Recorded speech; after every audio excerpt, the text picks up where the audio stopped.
তাহলে যেটা বলছিলাম দেখ, যে মনে কর তোর কাছে কতগুলো ইকুইপোটেনশিয়াল সারফেস এভাবে এঁকে দিয়েছি কেউ,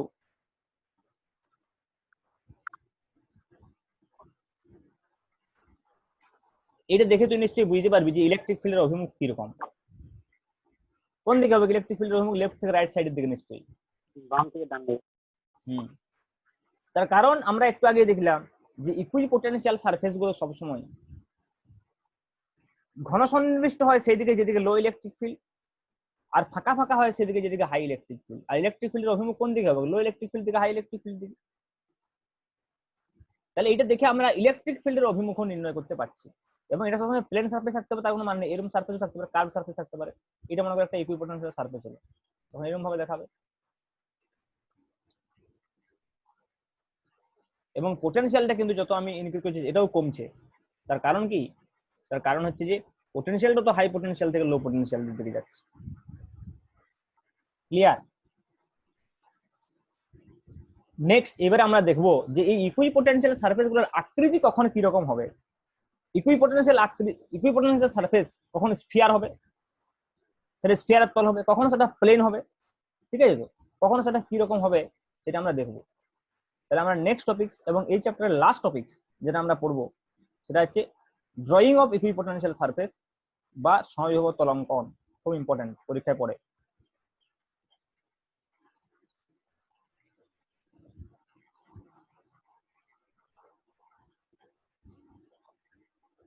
ড্রয়িং অফ ইকুইপোটেনশিয়াল সারফেস।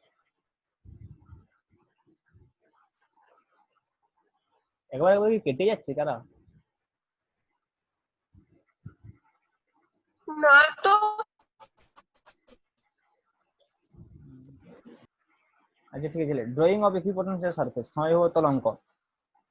তাহলে প্রথমে আমরা বিন্দু আধানের জন্য আঁকবো, পয়েন্ট চার্জের জন্য কেমন হয় দেখি।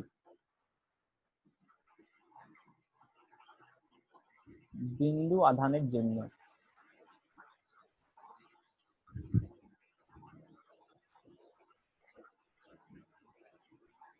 ঠিক আছে, বলতে পারো এই পয়েন্ট চার্জের জন্য সমবিভব তল কিরকম হবে? আন্দাজ করতে পারছো? একটা সার্কেল হবে। সার্কেল কি স্ফিয়ার? স্ফিয়ার। তল বলছি মানে সেটা স্ফিয়ার হবে। তাহলে দেখ আমি যদি একটা পয়েন্ট চার্জ বলি, কিন্তু স্ফিয়ার সেট অফ প্লেনটা আমি কিভাবে আঁকবো এটা হচ্ছে ইম্পর্টেন্ট। দেখ তা আমি বলে দিচ্ছি। এইটা মনে কর জাস্ট একটা সোর্স চার্জ। তো এই সোর্স চার্জের জন্য আমার সমবিভব তলটা কেমন হবে? তাহলে আমাকে আগে দেখতে হবে কোন কোন পয়েন্ট গুলোতে বিভব সেম। যে যে পয়েন্ট গুলোতে বিভব সেম হবে সেই পয়েন্ট গুলোকে জাস্ট আমি যোগ করে দিলেই হবে। তাহলে সেটা একটা সমবিভব তল তৈরি করবে। তাহলে দেখ একটা পয়েন্ট চার্জ থেকে, পয়েন্ট চার্জ যদি আমি বলি তাহলে সেই পয়েন্ট চার্জ থেকে সেম বিভব কোথায় হবে? কারণ পয়েন্ট চার্জের জন্য পোটেনশিয়ালের এক্সপ্রেশন কি ছিল বল? 1/4πε0 ইন্টু কিউ বাই আর।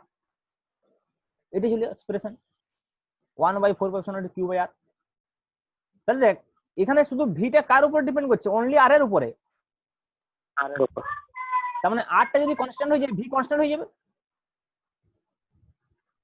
তাহলে কিউ থেকে একই ডিস্টেন্সে যে পয়েন্টগুলো পাওয়া যাবে, কিউ থেকে একই ডিস্টেন্সে যে পয়েন্টগুলো পাওয়া যাবে সেই পয়েন্টগুলোতে পোটেনশিয়াল সেম হবে। কিউ থেকে একই ডিস্টেন্সে যে পয়েন্টগুলো পাওয়া যাবে।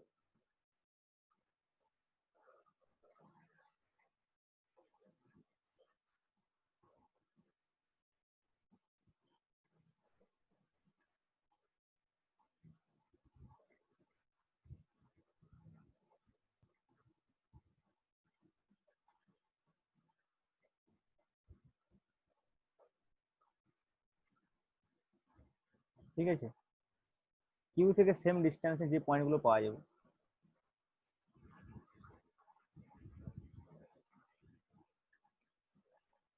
আচ্ছা আমি এগুলো কি আঁকছি কি বলতে পারবি?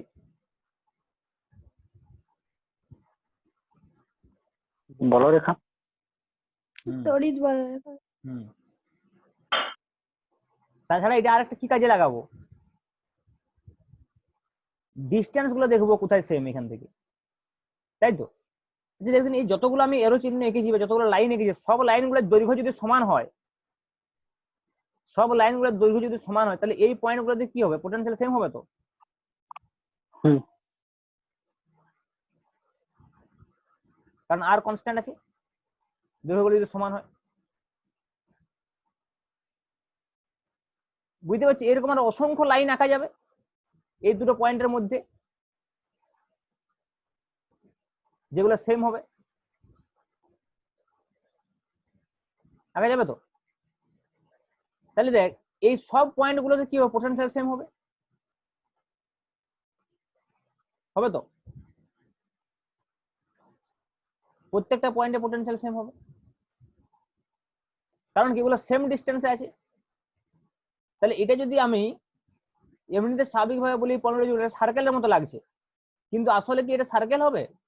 এটা স্ফিয়ারের তল হবে। কারণ একটা ফুটবলের কথা ভাব, একটা ত্রিমাত্রিক দেশে যদি একটা ফুটবল হয়, তাহলে সেই ফুটবলের একদম সেন্টারে যদি মনে করি আধানটা থাকে, তাহলে ওই সেন্টার থেকে ফুটবলের যে তল, সেই তলের উপরে প্রত্যেকটা পয়েন্ট সেম সেম ডিস্টেন্স।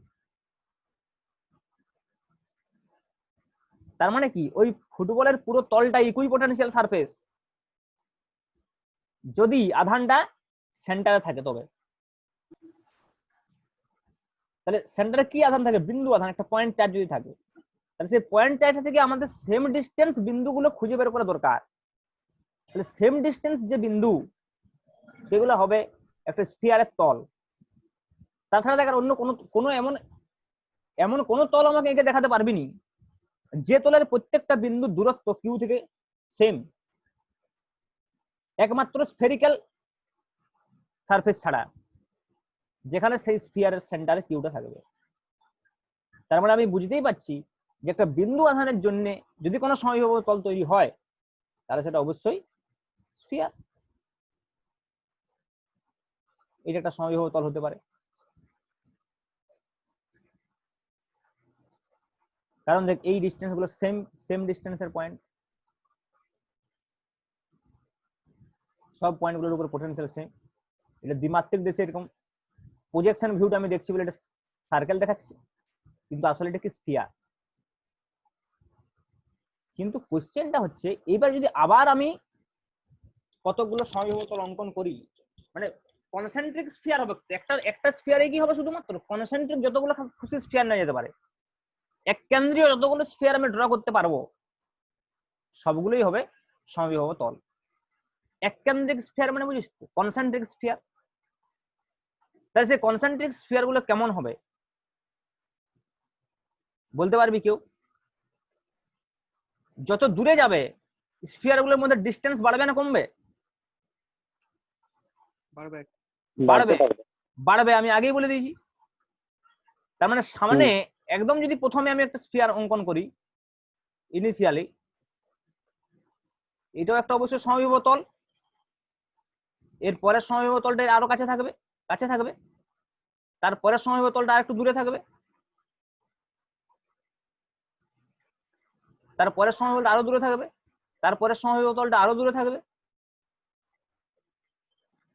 কারণ ইলেকট্রিক ফিল্ডটা কোন দিকে গেছে, বাইরের দিকে গেছে তো।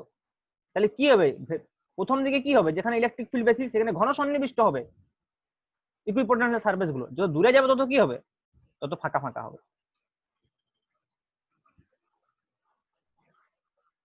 কি বলছি বুঝতে পারছিস? কিন্তু এই এই যে ছবিটা আমি এঁকেছি, এই পিকচারটা যেটা এঁকেছি, এটা জেনারেল পিকচার নয়, নট জেনারেল। কেন বল দেখি? এটা সবসময় নাও হতে পারে।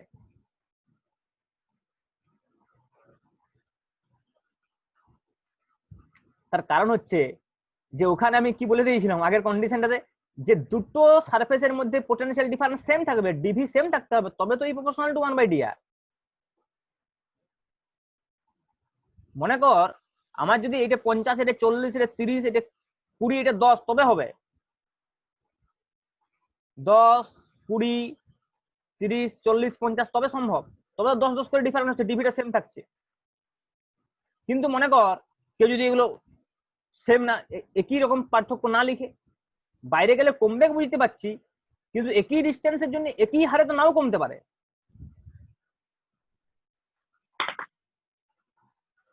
আমি কি বলছি বুঝতে পারছিস ব্যাপারটা? ডিভিটের চেঞ্জ একই নাও হতে পারে। হ্যাঁ, তাহলে ডিভিটের চেঞ্জটা যদি একই না হয় তাহলে কিন্তু সেগুলা ঘন সন্নিবিষ্ট থেকে ফাঁকা ফাঁকা অংশের দিকে হবে না। কথা আমি কি বলছি বুঝেছি? বাট আমাকে যদি পয়েন্ট চার্জের জন্য আঁকতে দেয়, আমার এটা আঁকাই উচিত। তার কারণ হচ্ছে যে পয়েন্ট চার্জের ক্ষেত্রে ডিস্টেন্সের সঙ্গে যে পোটেনশিয়াল ডিফারেন্সের হারটা সেটা কি ইনভার্সলি প্রপোর্শনাল, কারণ এটা সমহারেই কমবে। যদি 1/r² থাকতো তাহলে হতো না।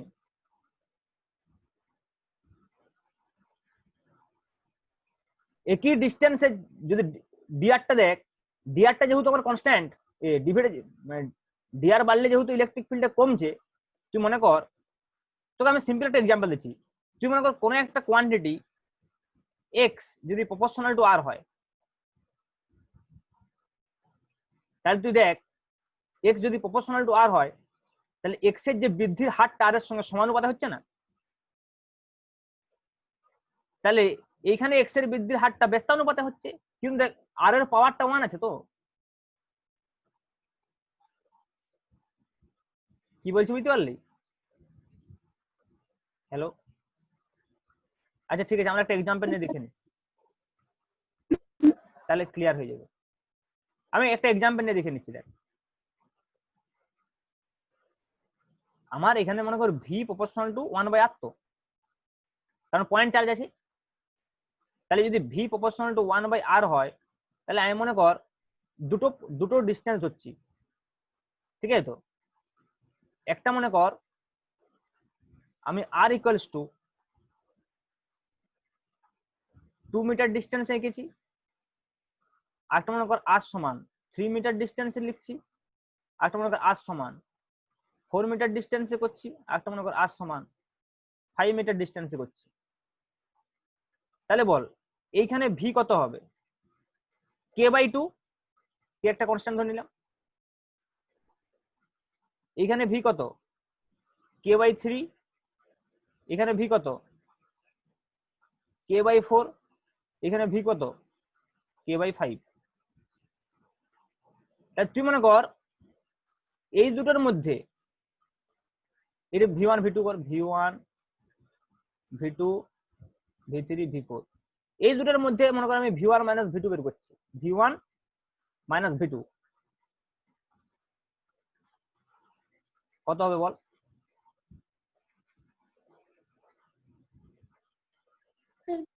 k/6 k/6 তারপরটাতে v2 minus v3 করলে k/12 k/12 হচ্ছে। তারপরে k/20 k/20 না, k/20। আর যদি ভি প্রপোর্শনাল টু আর হতো তাহলে কিন্তু ডিফারেন্সটা সেম থাকতো না, তার মানে ইনভার্সলি প্রপোর্শনাল করলে সেম হচ্ছে না ডিফারেন্স। দেখ 1/6, কেটা সবার ক্ষেত্রে একই, কেটা সবার ক্ষেত্রে একই,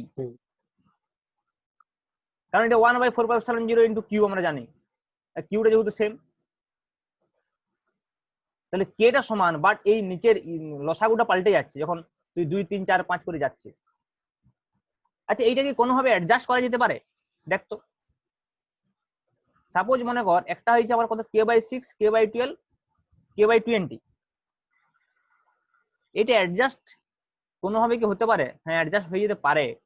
কিরকম ভাবে বল এটা দেখি? 6 গুণে মারা মানে স্যার একটু ওই হাফ ইনটু স্যার k/6 হবে ওই v2 মাইনাস v3। হ্যাঁ সেটা হবে, কিন্তু আমি বলছি সেম তো হচ্ছে না, v1 minus v2 v2 minus v3 v3 minus v4। আমার যতক্ষণ না পোটেনশিয়াল ডিফারেন্সটা সেম হচ্ছে ততক্ষণ পর্যন্ত তো আমি এইটা বলতে পারবো না সবসময় সত্য বলে, যে আমার লো পোটেনশিয়ালে ঘন সন্নিবিষ্ট আর হাই পোটেনশিয়ালে ফাঁকা ফাঁকা, এটা আমি কখন বলতে পারবো? যখন আমার ডিভিটা সেম থাকবে। কিন্তু আমি এখানে যে মানগুলো নিয়েছি তাতে ডিভি সেম নাই তো। দেখ ডিভি গুলো চেঞ্জ হয়ে গেছে, সে অর্ধেক হোক, দ্বিগুণ হোক, তিনগুণ হোক, চেঞ্জ তো হচ্ছে। ডিভি তো সেম নাই, ডিভি সেম না থাকলে এটা আঁকা যাবে না। এবারে দেখ ডিভি সেম হয়ে যেতে পারে অ্যাডজাস্ট করে নিলে। কিরকম ভাবে অ্যাডজাস্ট করতে পারে, যে আমি যে পয়েন্টে পয়েন্টে এঁকেছি সেটা যে এরকম 2, 3, 4, 5 তার তো কোনো মানে নেই। 2 এর পরে 2.5, 2.6, 2.7, 2.8, 2.9, 3, 3.1, 3.2 অনেক পয়েন্ট আছে তো। তাহলে আমি সবসময় 2 আর 3 এর মধ্যে যে ইকুইপোটেনশিয়াল সারফেস রাখবো তার তো কোনো মানে নেই। বুঝতে পারছিস ব্যাপারটা আমি কি বলতে চাইছি? আমি বলছি যে এমন পয়েন্টগুলো তো থাকা সম্ভব যে পয়েন্টগুলোর জন্য পোটেনশিয়াল ডিফারেন্সটা সেম হচ্ছে এদের।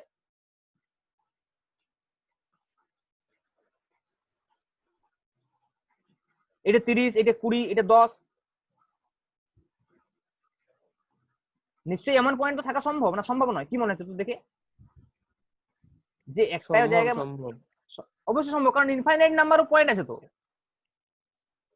এমন ওই আগেরটার ক্ষেত্রে যেমন 40, 30, 20, 10 হলো ওই রকম আর কি। হ্যাঁ সেটাই আমি বলছি, 30, 20, 10 যদি মনে করি এরকম হয়ে যায়, 30, 20, 10 এরকম এরকম হওয়া সম্ভব, যাতে করে কি হবে তো দুটো পয়েন্টের মধ্যে সবসময় পোটেনশিয়াল ডিফারেন্সটা সেম হবে এই ফর্মুলা অনুযায়ী। এটা হওয়া সম্ভব, এই কিউ আধারের জন্যই হওয়া সম্ভব ভি প্রপোর্শনাল টু 1/r করে। কিন্তু আমাদেরকে সেটা এখানে আমরা চোখে দেখে বুঝতে পারছি না খালি যুগে, কারণ আমরা অত হিসাব করে দেখতে অ্যাডজাস্ট করতে পারছি না। কিন্তু হওয়া সম্ভব এটুকু বুঝতে পারছি, কারণ ইনফাইনাইট নাম্বার অফ পয়েন্ট আছে, তার মধ্যে এমন দুটো পয়েন্ট সবসময় পাওয়া যাবে যে দুটো পয়েন্টে বিয়োগ করলে যা পোটেনশিয়াল ডিফারেন্সটা বেরোবে তার পরের দুটো পয়েন্টে বিয়োগ করলে সেই পোটেনশিয়াল ডিফারেন্সটা বেরোবে। আমরা এটা ক্যালকুলেশন করে নিতে পারি জাস্ট। আমি এখানে k/r1 আর k/r2 রেখে করে দুটো ক্যালকুলেশন করলেই বেরিয়ে যাবে, দুটোকে সমান করে দেবো, v1 - v2 আর v2 - v3 কে সমান করে দেবো, k/r1 - k/r2 দুটো ইকুয়েশন নিলে, 2-3টে ইকুয়েশন নিলে বেরিয়ে যাবে যদি আমার জানা থাকে। কিন্তু এমনিতে বের করা একটু অসুবিধা আছে, কারণ অনেক ইকুয়েশন আসবে কম্পিউটার প্রোগ্রামিং করলে আমি এখনই বের করে নিতে পারি। তাহলে কিন্তু এটুকু বোঝা যাচ্ছে যেখানে ইনফাইনাইট নাম্বার অফ পয়েন্ট আছে তার মানে তুই বুঝবি যে সব রকম কম্বিনেশন আছে, তার মানে এমন কম্বিনেশন নিশ্চয়ই পাওয়া যাবে। তাহলে যদি আমাকে এটা গিভেন থাকে, ভেবে দেখ, যদি আমাকে এটা গিভেন থাকে যে এই যে পোটেনশিয়াল গুলোর কথা আমি বলছি, এই পোটেনশিয়াল গুলো, তাহলে সেই পোটেনশিয়াল গুলো যদি মানে পোটেনশিয়াল ডিফারেন্সটা যদি দুটো সমতলের মধ্যে সেম হয়, এই যে 10, 20, 30, 40 মানে সবাই 10, 10 করে থাকছে বা 20, 20 করে থাকতো বা 40, 40 করে, ডিফারেন্সটা যদি সেম থাকে, ডিভি যদি সেম থাকে, তখনই আমি এইটা বলতে পারবো যে সমবাহু তলগুলো ইলেকট্রিক ফিল্ড যেদিকে হাই সেদিকে ঘন সন্নিবিষ্ট আছে, যেদিকে কম সেদিকে ইলেকট্রিক ফিল্ড যেদিকে কম সেদিকে ফাঁকা ফাঁকা আছে। Only for DV equals to constant, কারণ ডিভি ইকুয়ালস টু কনস্ট্যান্ট না হলে এই যে ই ইকুয়ালস টু ডিভি/dr এ ভেবে দেয় এটা অ্যাডজাস্ট করে নেবে। তাহলে সেক্ষেত্রে এটা সবসময় বলা যাবে না যে ই প্রপোর্শনাল টু 1/dr, এটা তো ভ্যালিড নয় ইকুয়েশনটা ডিভি কনস্ট্যান্ট না হলে। ওই জন্যই বলছি যে এটা নট জেনারেল। কিন্তু পয়েন্ট চার্জের ক্ষেত্রে বেশিরভাগ বইতে এরকম ভাবে আঁকা থাকে, কারণ তখন দেখবি এইগুলো তো লিখে দেয় এমন ভাবে 30, 20, 10, তুই দেখেই বুঝতে পারবি যে ইকুইপোটেনশিয়াল সারফেস গুলোর যে পোটেনশিয়ালের ডিফারেন্স সেটা সেম আছে, মানে ডিভিটাকে কনস্ট্যান্ট করে দিয়েছে। ডিভি যদি কনস্ট্যান্ট না করে তাহলে কিন্তু আমি ছবিটা যেমন খুশি করে আঁকতে পারি। স্ফিয়ার আঁকবো কিন্তু স্ফিয়ার গুলোর মধ্যে ডিস্টেন্সটা মেনটেন আমি নাও করতে পারি। Is it clear? আমাকে যেমন ধর ডিভিটা কনস্ট্যান্ট বলে দিলে সমবাহু তলগুলোর মধ্যে ডিস্টেন্স গুলো কিভাবে ক্রমানুসারে বৃদ্ধি পাচ্ছে সেই ব্যাপারটা আমাকে মেনটেন করতে হচ্ছে। বাট যদি আমাকে সেটা না বলা থাকে তাহলে আমাকে ওই মেনটেন্সটা করতে হবে না।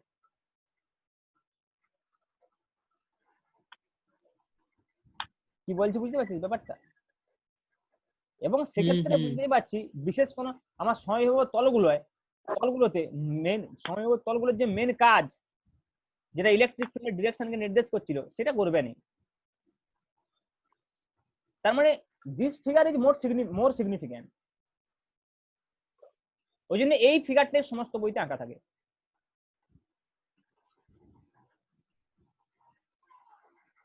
এটা মোর কারেক্ট ব্যাপারটা এমন নয়, but this is more significant, কারণ এটা এই সমবাহু তলগুলো ইলেকট্রিক ফিল্ডের অভিমুখ প্রকাশ করছে।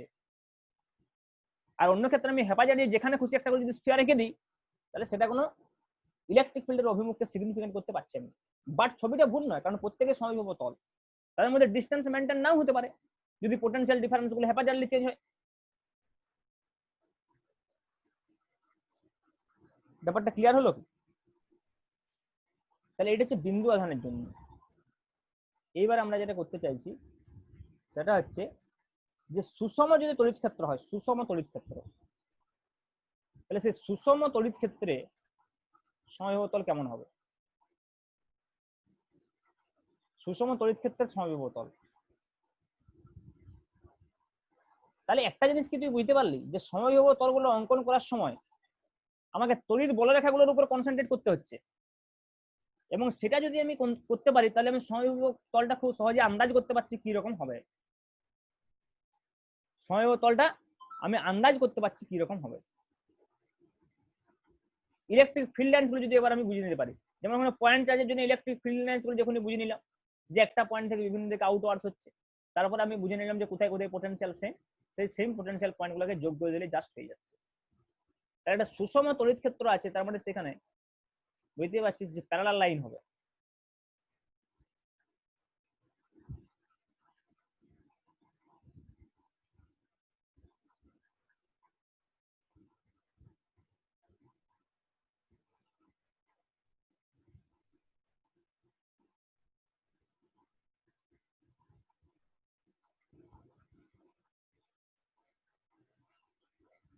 এতগুলো ক্ষেত্রে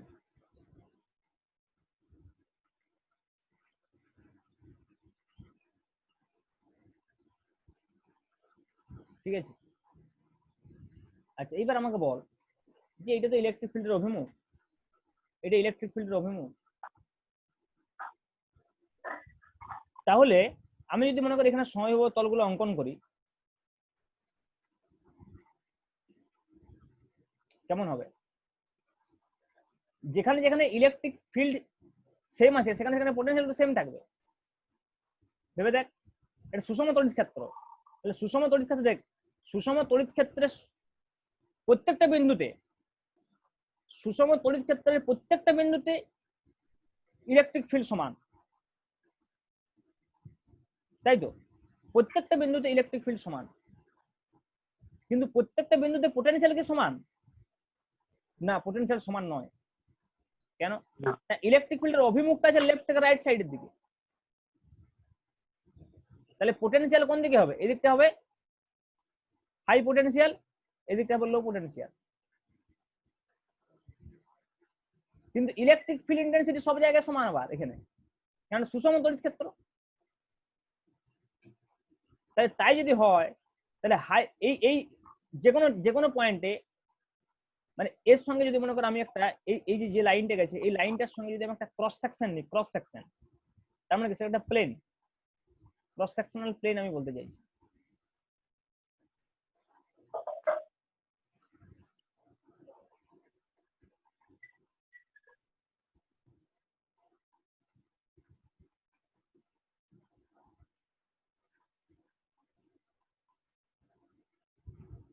এটা ক্রস সেকশনাল প্লেন, যেটা এই ক্রস সেকশনাল প্লেনটার উপরে প্রত্যেকটা বিন্দুতে পোটেনশিয়াল সেম হবে।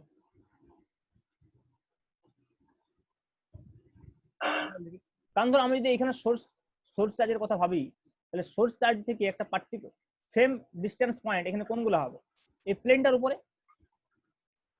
অবশ্যই এখানে সোর্স চার্জটা এমন ভাবে আছে যাতে করে ইলেকট্রিক ফিল্ডটা এরকম সুষম হয়েছে, কারণ সুষম ইলেকট্রিক ফিল্ডের জন্য সোর্স চার্জ কিরকম হওয়া দরকার? এরকম প্লেট দরকার, বুঝতে পারছি? যেটা এইদিকে হচ্ছে প্লাস আধান আছে,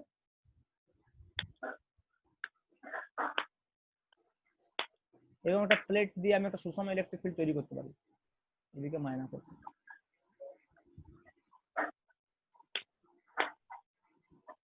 তাহলে ইলেকট্রিক ফিল্ডের অভিমুখ কোন দিকে, এদিক থেকে এদিকে।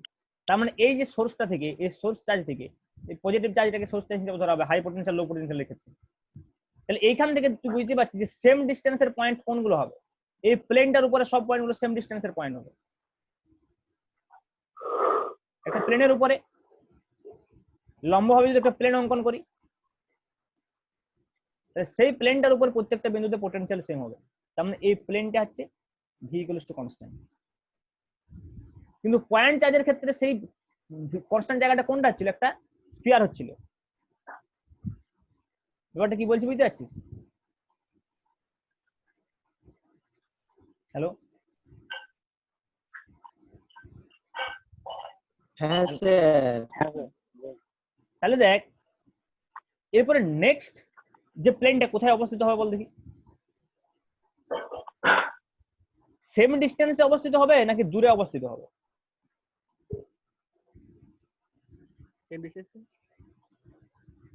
আমি একটু আগে কি দূরে বলছিলাম, সেম ডিস্টেন্সে। একটু আগে কি বলছিলাম যে ইকুইপোটেনশিয়াল সারফেস গুলো যেহেতু ইলেকট্রিক ফিল্ডের অভিমুখকে প্রকাশ করছে, তাহলে এটা প্রথম দিকে কি থাকছে, কাছাকাছি থাকছে, আর পরের দিকে কি হচ্ছিল, দূরে দূরে থাকছিল। এইটা কি এইখানে মেনটেন করবে, আমি এটা জানতে চাইছি। সুষম তড়িৎ ক্ষেত্রে কি এটা মেনটেন করবে? স্যার না এটা হবে, করবে না স্যার। কেন বল? দুদিকে তড়িৎ ডিস্টেন্স বাড়াতে স্যার এমনি সুষম তড়িৎ ক্ষেত্র মানে তড়িৎ ক্ষেত্র তো স্যার মানে সমানভাবে আছে, তাহলে তো হ্যাঁ, আধানটা তো ব্যালেন্সটা ঠিক থাকবে। সব জায়গায় সমান হবে তো ইলেকট্রিক ফিল্ড। তার হ্যাঁ মানে তুই এই জায়গায় এইখানটাতে আয় না, এত বলবি কেন? ই সমান তো ডিভি বাই ডিআর, তাহলে এখানে ই তো কনস্ট্যান্ট। তাহলে ই যদি কনস্ট্যান্ট হয় তাহলে ডিভি কত প্রপোর্শনাল টু ডিআর হবে। হ্যাঁ কি বলছি বুঝতে পারছিস তো? তাহলে ডিভি যদি প্রপোর্শনাল টু ডিআর হয়, তাহলে ডিভিটা যদি সেম থাকে তাহলে ডিআরটাও সেম থাকবে। হ্যাঁ। মানে একটা সারফেস যদি এইখানে হয়, পরের সারফেসটা এইখান থেকে সেম ডিস্টেন্স এইখানটাতে হবে, তারপরে সারফেসটা এইখান থেকে সেম ডিস্টেন্স এইখানে হবে, অনলি এদের মধ্যে যদি পোটেনশিয়াল ডিফারেন্স গুলো সেম থাকে, নাহলে হবে নাকি DV proportional to DR. DV same থাকলে ডিআর সেম হবে, বা ডিআর সেম থাকলে ডিভি সেম হবে। তার মানে এটা যদি মনে কর 30 হয়, তাহলে এটা হবে 20, এইটা হবে 10, এরকম হতে হবে। আমি বোধহয় ইয়াতে একটু ছবিটা ভুল লিখে দিয়েছি, কি বলে তোর ওই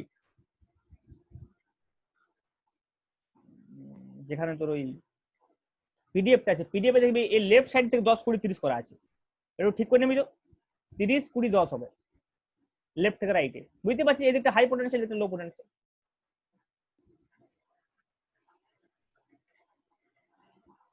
কি বলছি বুঝতে পারছিস? কিন্তু মনে কর এইটা যদি এইটা না ফলো করতো, মনে কর 30 এর পরে এইটা হয়ে গেল 10, এইটা হয়ে গেল 20, যদি সেটা হওয়া সম্ভব নয়, মনে করে কমিয়ে দিলাম, এটা 30, এটা 10, তারপরে এটা হলো 2, তাহলে তাহলে সমবিভব তল হবে। সমবিভব কেন হবে না? সমবিভব তো হবে, এই সমবিভব টু ভোল্ট, মানে গোটাটা তো 2 ভোল্ট, এটা তো সমবিভব বটে। হ্যাঁ না বিভব পার্থক্যটা তো তাহলে তো একটা থাকবে। বিভব পার্থক্যটা সেম হবে না দুটা পয়েন্ট, দুটা তলের মধ্যে, তাহলে তখন ডিআরটা সেম হবে না। হুম কারণ এখানে 30 থেকে 10 কমেছে, তারপর 10 থেকে এখানে 2 মানে 8 কমেছে মাত্র। এই 30 থেকে এখানে 20 কমেছে, আর এখানে মাত্র 8 কমেছে। তাহলে এটা অসম তড়িৎ ক্ষেত্র হয়ে যাবে একটা, তখন তো সুষম তড়িৎ ক্ষেত্র থাকবে না। হ্যাঁ, সেটা আলাদা বিষয়, সেটা তড়িৎ ক্ষেত্র থাকবে না, কারণ তার ডিবি প্রপোর্শনাল ডিআর হচ্ছে না। সুষম তড়িৎ, ওটাই বলতে সুষম তড়িৎ ক্ষেত্র হলে মানে ডিভি প্রপোর্শনাল যদি ডিআর হয়, মানে তুই কি বলে সুষম তড়িৎ ক্ষেত্র থাকবে না? হ্যালো, হ্যাঁ স্যার কেন অসম তড়িৎ ক্ষেত্র সুষম থাকবে? তড়িৎ ক্ষেত্রটা সুষম থাকবে বই কি? আরে আমার তড়িৎ ক্ষেত্রটা সুষম বলেই তো ডিভি প্রপোর্শনাল ডিআর হয়েছে। সে কিন্তু বিভব পার্থক্য তো আলাদা হয়ে যাচ্ছে। তাতে কি হয়েছে? অসুবিধা নাই তো। তাহলে স্যার একটার ক্ষেত্রে যখন ওই ডিভিটা আলাদা আরে হয়ে যাবে তখন তো আমি কি ডিস্টেন্সটা আবার বলছি, চেঞ্জ হবে। ডিভি যদি প্রপোর্শনাল টু মনে কর ডিআর হয়, হুম, এইটা বোঝাচ্ছে যে বিভব পার্থক্যটা যে হারে বাড়বে ডিআরটাও সেই হারে বাড়বে, হুম, এটাই তো বোঝাচ্ছে। কথা আমি কি বলছি বুঝতে পারছিস? মানে এটা বৃদ্ধি পাবে এইটুকু বোঝাচ্ছে। তাই যে মানে এইদিকে যত যাচ্ছি আমি তত হ্রাস পাবে, সেটা তো সেইটা তো রেখেছি 30, তারপর 10, তারপর 2। মনে কর তোর কাছে দুটো ওয়াই প্রপোর্শনাল টু এক্স আছে, তার মানে তো ওয়াই বাড়লে এক্স বাড়বে, এটা তো সবসময় সত্য। হুম, কনস্ট্যান্ট আমি আগে তো ইটাকে সুষম করে তারপর তো ডিভি বাই ডিআর রিলেশনটাতে এসেছি, তাহলে ই সুষম এখানে অলরেডি করে দিয়েছি, ই কনস্ট্যান্ট মানে এইটাতে এসেছি। এইখান থেকে তুই আর এখানে কি করে ফিরবি? এই লাইনটা তো আগে। তুই একটা জিনিস ভাব না, যদি মনে কর আমি এই দুটো পয়েন্টের মধ্যে পোটেনশিয়াল ডিফারেন্স আমি সেম তো নাও রাখতে পারি, তাহলে এই দুটো পয়েন্টের মধ্যে পোটেনশিয়াল ডিফারেন্স মানে ডিভি যদি সেম না রাখে তাহলে ডিআরটা সেম থাকবে না, এইটা বুঝাচ্ছে এখানে। ই এর সঙ্গে তো কোনো সম্পর্ক নাই, ই তো কনস্ট্যান্ট আগে তো বাদ প্রপোর্শনালি চলে এসেছে। হুম। আমার বক্তব্য হচ্ছে দুটো যদি পয়েন্টের ডিভি মধ্যে, কনস্ট্যান্ট হয় তবে ডিআর হ্যাঁ ডিভিটা যদি সেম থাকে তবে ডিআর সেম থাকবে, ডিভি যদি সেম না থাকে তবে তাহলে ডিআর সেম থাকবে না, সিম্পল কথা তো। হ্যাঁ ওটাই। তার সঙ্গে ইলেকট্রিক ফিল্ডের কোনো সম্পর্ক নাই, ইলেকট্রিক ফিল্ড সুসময় বলেই আমি এই রিলেশনটা পেয়েছি, না হয় এই ডিভির সঙ্গে ডিআর এর যে তুলনা এটাই করতে পারতাম না। ইটা কনস্ট্যান্ট বলে তো এটা করতে পারছি, ইটা কনস্ট্যান্ট, এটা অলরেডি ডিফাইন্ড, ইলেকট্রিক ফিল্ড এখানে অলরেডি ডিফাইন্ড, ই কনস্ট্যান্ট। অলরেডি আমার এখানে হাতে একটা ইলেকট্রিক ফিল্ড আছে, এটা এক্সটার্নাল ইলেকট্রিক ফিল্ড, আমি মনে করি দুটো প্লেট দিয়ে তৈরি করেছি একটা ইলেকট্রিক ফিল্ডকে, দুটো প্লেট দিয়ে একটা ইলেকট্রিক ফিল্ডকে জেনারেট করেছি আমি এক্সপেরিমেন্টালি, মাঝে আমার সুষম তড়িৎ ক্ষেত্র আছে। তাহলে একটা সারফেসের উপরে একটা যদি প্লেন সারফেসে কেটে নিই, সেই সারফেসের উপরে প্রত্যেকটা পয়েন্টে পোটেনশিয়াল অবশ্যই সেম হবে, সেই সারফেসটা আমি যেখানে খুশি নিতে পারি, সারফেসটার উপরে টোটাল সারফেসটার উপরে পোটেনশিয়াল সেম থাকলে তো সেটা সমবিভব তল, তার সঙ্গে ডিসটেন্সের কোনো সম্পর্ক নাই। বাট কোশ্চেনটা হচ্ছে যদি আমি সেট অফ ইকুইপোটেনশিয়াল সারফেস আমি আঁকতে চাই, ওখানে সেট অফ ইকুইপোটেনশিয়াল সারফেস যদি আমি দেখাতে চাই, তখন আমাকে ডিসটেন্সের কথা ভাবতে হবে। কথা আমি কি বলছি বুঝতে পারছিস? মানে মনে কর কেউ কেউ 30 ভোল্টের একটা পোটেনশিয়াল আঁকলো, আর মনে কর একটা 50 ভোল্টের রাখলো, আর একটা মনে কর 2 ভোল্টের রাখলো, তাহলে তাদের মধ্যে ডিসটেন্সটা সেম ডিসটেন্স মেনটেন হবে, একই জায়গায় হবে কি? হবে না তো, পরিষ্কার বোঝা যাচ্ছে। তুই মনে কর আমি এই 10টাকে বাদ দিয়ে দিলাম, 2 ভোল্টে গেছি, এটা সাপোজ ধর, আমার 80 ভোল্ট 80 ভোল্ট, ঠিক আছে তো? এরপর ধর আমি এইটা এঁকে দিয়েছি, এটা সাপোজ ধর 60 ভোল্ট। এবারে আমি আরেকটা আঁকতে চাইছি 10 ভোল্টের, তাহলে সেটা নিশ্চয়ই বুঝতে পারছি 60 আর 80 মধ্যে যার ডিস্টেন্স হবে, এরপরে কি 10 ভোল্টটা সেই ডিস্টেন্স আঁকবো? না স্যার। দূরে না আঁকবো তো, স্যার। প্রচুর না অনেক দূরে হবে তো, এটাই আমি বোঝাতে চাইছি। তাহলে সেটা তো ডিস্টেন্সটা ফলো করছে না যে সেম ডিস্টেন্স হবে ইকুইপোটেনশিয়াল সারফেস গুলো। কিন্তু যদি আমি 80 পরে 60 এঁকেছি, এবারে যদি আমি মনে কর 40 আঁকতে চাই, তাহলে আমাকে কিন্তু এই দুটো, হ্যাঁ এই দুটোর মধ্যে যা ডিস্টেন্স থাকবে পরেরটার মধ্যে তাই ডিস্টেন্স থাকবে। ডিভি যদি আমার সেম হয় তবেই আমার ডিআর সেম হবে, না হয় সেম হবে। ই তো কনস্ট্যান্ট, অফ কোর্স সবসময় ই কনস্ট্যান্ট। ক্লিয়ার? আর দুটো আমরা আঁকবো ইকুইপোটেনশিয়াল সারফেস। একটা হচ্ছে মনে কর দুটো যদি প্লাস চার্জ হয়, এখানে একটা প্লাস চার্জ আছে, এখানে একটা প্লাস চার্জ পাশাপাশি রাখা হয়েছে, তাহলে এদের ইকুইপোটেনশিয়াল সারফেস গুলো দেখতে কেমন হবে? ডাম্বেলের মতো। দুটো প্লাস চার্জ মানে প্রথমত হচ্ছে মাঝখানে ইলেকট্রিক ফিল্ড 0, দুটো প্লাস চার্জ মানে কি মাঝখানে ইলেকট্রিক ফিল্ড 0, তাহলে মাঝখানে কোনো তড়িৎ বলরেখা থাকবে না। তড়িৎ বলরেখা কিরকম হয়?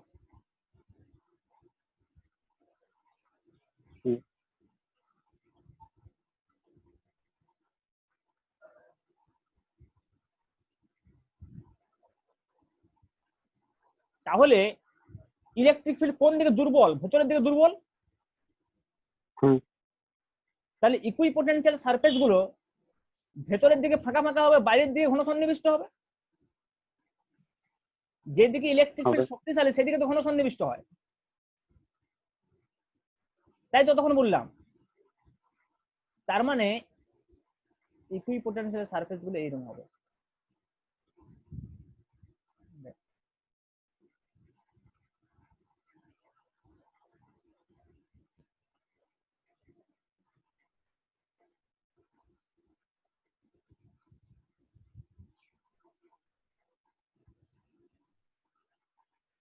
বুঝতে পারলি?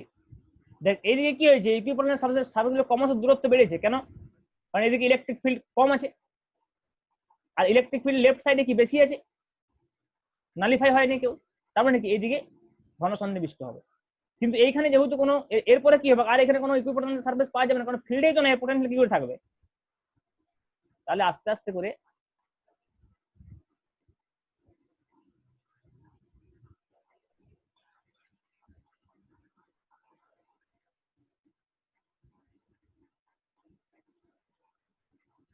এটা ফাইনালি লাস্টে এরকম দেখা যাবে।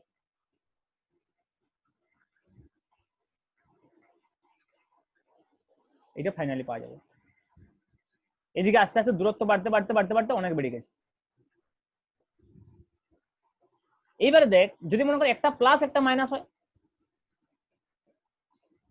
তখন ব্যাপারটা কি হবে? তখন এইদিকে ইলেকট্রিক ফিল্ড স্ট্রং হবে, আর এইদিকে কি হবে, লো হবে, ইলেকট্রিক ফিল্ড দূরে। কারণ এইখানে যদি একটা পয়েন্ট ভাবি, তাহলে এই প্লাস কি এইদিকে ঠেলবে, এই মাইনাস কি এইদিকে টানবে, তার মানে এখানে ইলেকট্রিক ফিল্ড নালিফাই হতে চাইবে। এইটার এদিকে ক্ষেত্রেও তাই। এখানে একটা আমি প্লাস আধানকে রাখি টেস্ট আজকে, তাহলে একটা এইদিকে ফোর্স দিবে, একটা এইদিকে ফোর্স দিবে, নালিফাই হতে চাইবে। তার মানে এখন যে ফিল্ড লাইন্স গুলো হবে, সেই ফিল্ড লাইন্স গুলো এই ভেতরের দিকে ঘন সন্নিবিষ্ট হবে।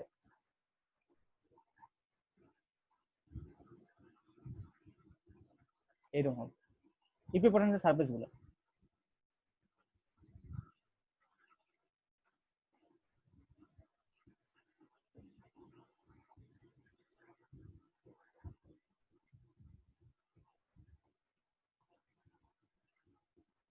বুঝা গেল?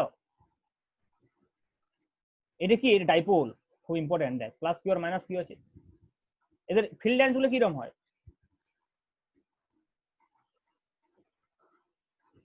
ইকুইপোটেনশিয়াল সারফেস আঁকতে বলে ফিল্ড লাইন্স গুলো এঁকে দিবি সবসময়।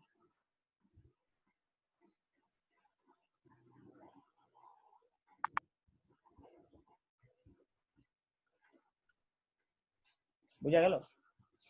তাহলে ডাইপোলের জন্য ইকুইপোটেনশিয়াল সারফেস, এটা দুটো প্লাস কিউর জন্য ইকুইপোটেনশিয়াল সারফেস। তাহলে আমাদের পোটেনশিয়াল শেষ হয়ে গেল। ঠিক আছে, আজকে তো আর অঙ্ক করাবার টাইম পেলাম না, তাহলে আমি নেক্সট দিন নেক্সট একটা ক্যাপাসিটি শুরু করে দেবো, আর এক্সারসাইজের অঙ্কগুলোর ভিডিও সলিউশন পাঠিয়ে দেবো গ্রুপে। এক্সারসাইজের অঙ্ক এখানে করে সময় নষ্ট করবো না, আমাদের অলরেডি অনেক টাইম চলে গেছে। এই আমাদের এখন একটা ইউনিটও শেষ হয়নি, এই ক্যাপাসিটিটা শেষ হলে একটা ইউনিট শেষ হবে। যদিও এইটা আমাদের একটু বড় ইউনিট ছিল, পরেরগুলো আরো তাড়াতাড়ি শেষ করতে হবে।